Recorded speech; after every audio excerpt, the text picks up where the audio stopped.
Hi, this is Katie Ledoux Gilbert of Team Kate & Co. for Keller Williams, a local Vermont and New Hampshire real estate agent. And this is our weekly segment of Kate & Co. keeping you in the know. This week, the vocab word we are talking about is due diligence. And this is the term that comes up in real estate often, but it gets a little bit skewed on what exactly it means, because most of the time we are being asked by buyers what it means to be able to back out of a contract, what gives them the legality to do so. And so it's our job as an agent to educate you, the consumer, both buyers and sellers, as to what rights buyers have to back out of a contract. Sellers as well, but we're focusing on buyers today.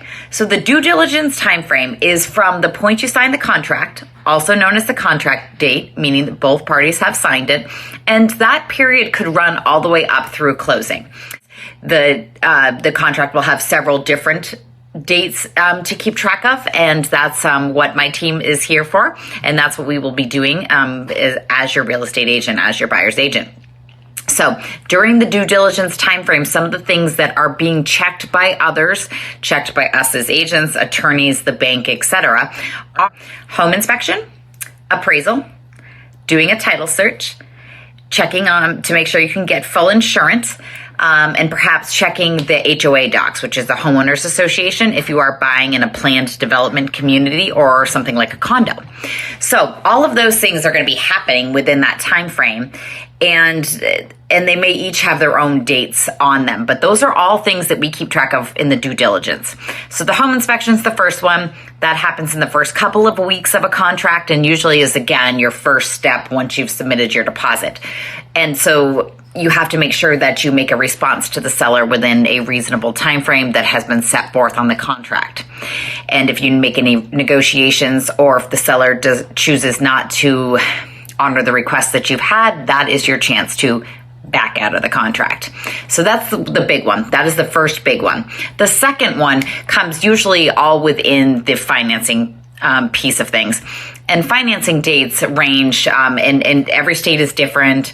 And again, in Vermont and New Hampshire, we have a shortage of appraisers, so we tend to have a little bit longer contract times. But during the time frame that is set forth for financing, the bank will be doing the appraisal, in which you pay for it, but they do hire somebody to make sure that the property is worth what you are paying for it. They will hire an attorney who will do a title search to make sure that the property has a clean title.